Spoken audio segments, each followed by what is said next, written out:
seorang artis yang pansosnya lewat jalur demo. Udah lihat kan video tadi ya? Ya, itu aktor sekaligus model Jeffrey Nicole yang pansosnya ini melalui jalur demo. Kalau artis-artis lain ini pansosnya lewat kawin siri, kemudian juga gimmick-gimmick konflik, saling somasi, udah biasa terjadi ya kan. Nah ini pansosnya lewat jalur demo. Ini baru namanya artis anti mainstream.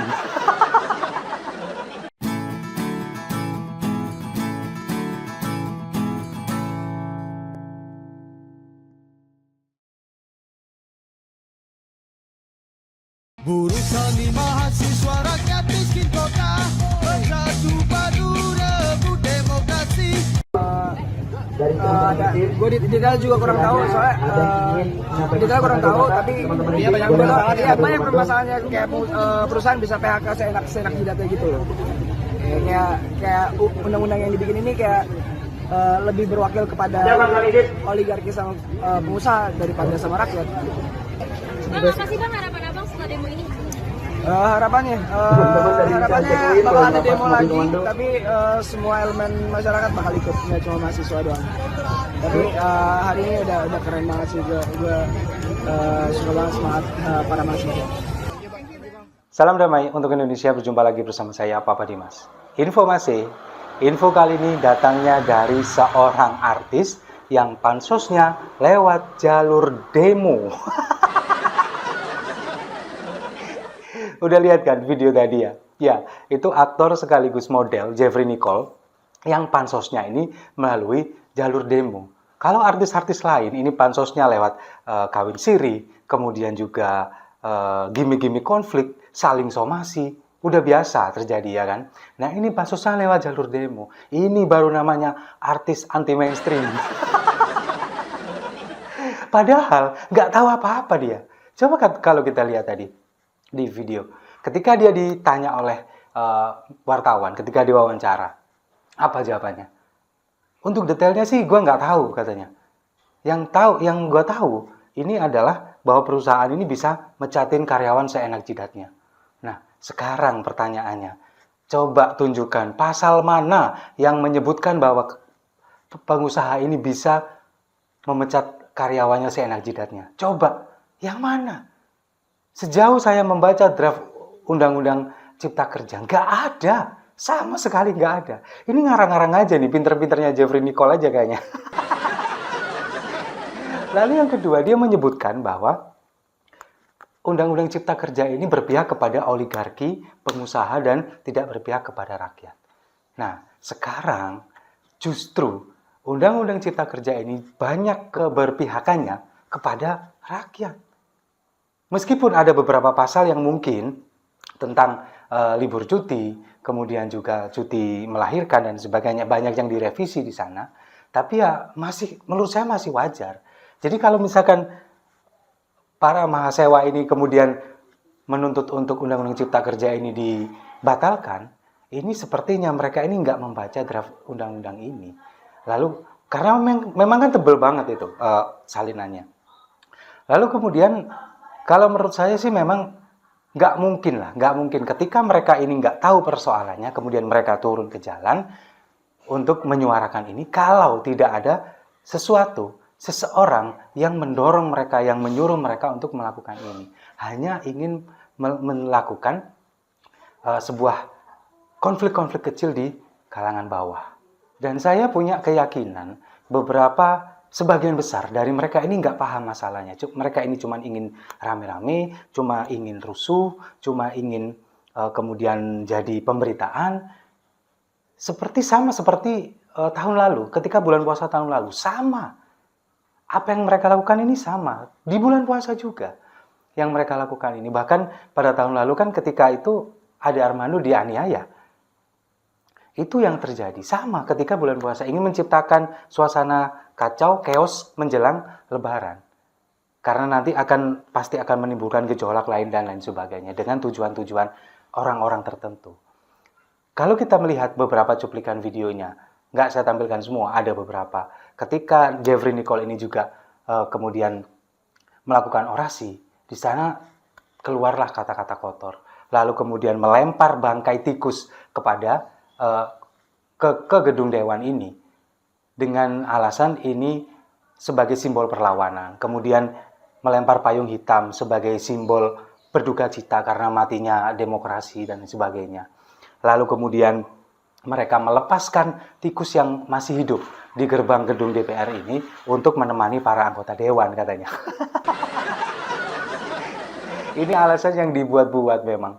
Ya, saya bukannya membela para anggota dewan, bukan. Ya karena memang beberapa kelakuan anggota dewan ya kita tahu sendiri seperti itu.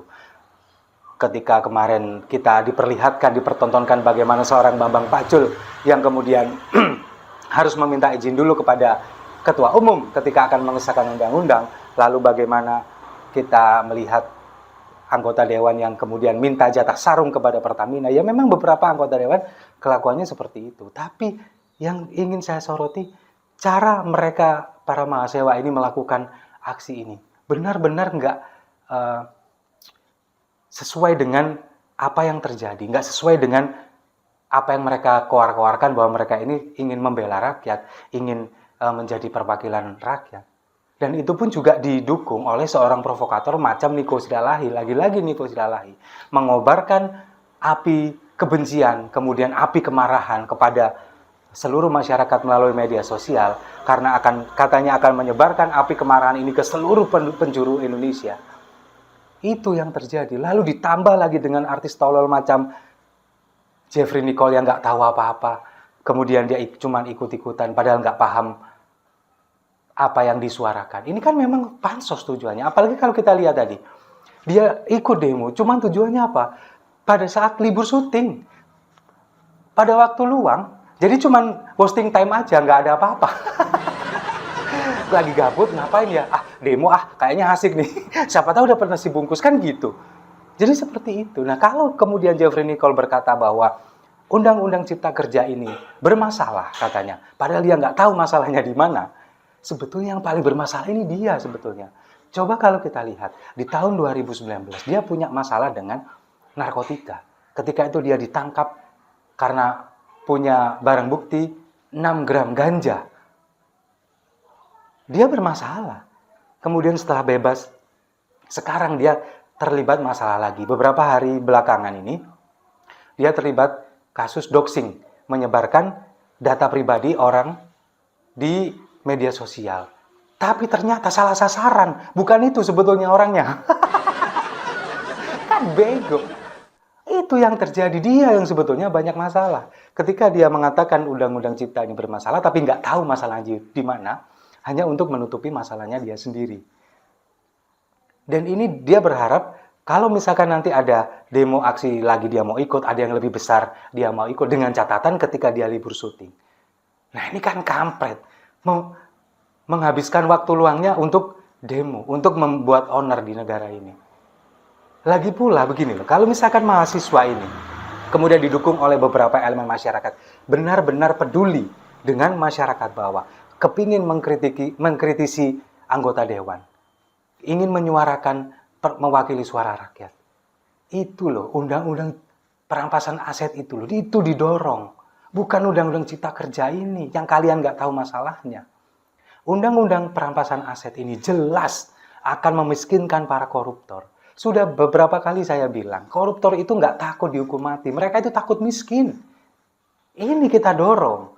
Ayo mahasiswa, kalau memang kalian ini bersuara sesuai dengan hati nurani kalian, bersuara untuk membela rakyat, ini kita dorong. Kemarin Pak Mahfud MD sudah bilang ke anggota dewan, minta tolong agar RUU ini segera diprioritaskan di prolegnas.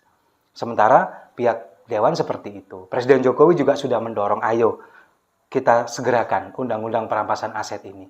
Supaya apa? Ya supaya mereka jera. Sekali lagi, mereka ini takut miskin. Ketika mereka masih hidup, kemudian semua fasilitasnya dicabut, anak istrinya kemudian tidak memiliki fasilitas yang biasanya mereka flexing, pamer-pamer di media sosial, itu yang akan membuat mereka sengsara. Dan itu yang kita harapkan. Itu yang harusnya kita dorong. RUU, Undang-Undang Cipta Kerja ini disesuaikan memang. Sekarang disesuaikan demi untuk bagaimana supaya pengusaha ini lebih enak dalam menjalankan usahanya, kemudian para buruh dan juga karyawan lebih enak menjadi pekerja. Kan seperti itu.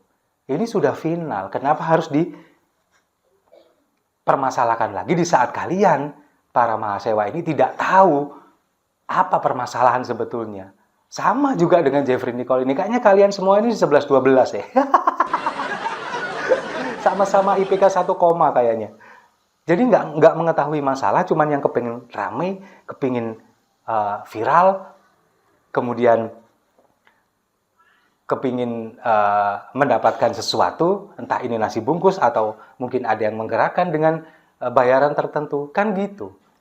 Lagi pula kalau kita melihat Jeffrey Nicole tadi, ini kan karena memang dia dulu pernah tersandung kasus narkoba. Dengan cara ngomongnya dia, ekspresi wajahnya, tatapan matanya, kemudian juga dari gestur gigi dan rahangnya dia. Ini bukan menurut saya, menurut orang-orang yang paham dengan masalah narkotika. Kayaknya nih bocah lagi make juga pada waktu itu, sepertinya. Tapi kita nggak tahu kan, harus dites urin nih. Pak polisi mungkin bisa ciduk nih anak, tes urin. Pakai nggak dia? Kalau menurut saya sih kayaknya iya. Kayaknya sih, kayaknya giting ya. Jadi itu ya, ketika artis lain pansosnya lewat jalur yang berbeda, dia memilih jalur demo. Tapi nggak tepat dan nggak tahu masalah. Itulah yang kemudian disayangkan. Kalau generasi muda kita seperti ini seperti dia semua rata-rata, mau jadi apa? Sekali lagi, kalau misalkan kalian kembali ke hati nurani kalian, ingin menyuarakan apa yang ada di tengah masyarakat, dorong undang-undang perampasan aset. Itu yang harusnya diutamakan. Kalau misalkan itu sudah terjadi, kemudian para koruptor ini berkurang, uang-uang yang seharusnya ini mengalir ke mereka ditarik kembali ke negara, itu kan bisa untuk membiayai pendidikan anak-anak muda kita, memberikan beasiswa kepada para mahasiswa, kan seperti itu. Atau jangan-jangan kalian takut, kalau misalkan kalian menyuarakan ini, nggak ada order demo lagi. Nggak ada lagi yang mengajak kalian untuk bikin rusuh, nggak ada lagi yang ajak kalian untuk menyuarakan yang tidak seharusnya seperti ini. Mungkin seperti itu. Bahkan juga Nico Silalai sepertinya juga begitu. Kepingin bikin rusuh, kepingin ini, ada yang menggerakkan. Kayaknya nggak mungkin enggak.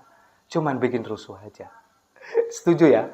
Saya rasa itu. Terima kasih sudah menyimak. Jangan lupa like, komen, dan subscribe. Sampai jumpa di video-video saya selanjutnya. Salam damai untuk Indonesia.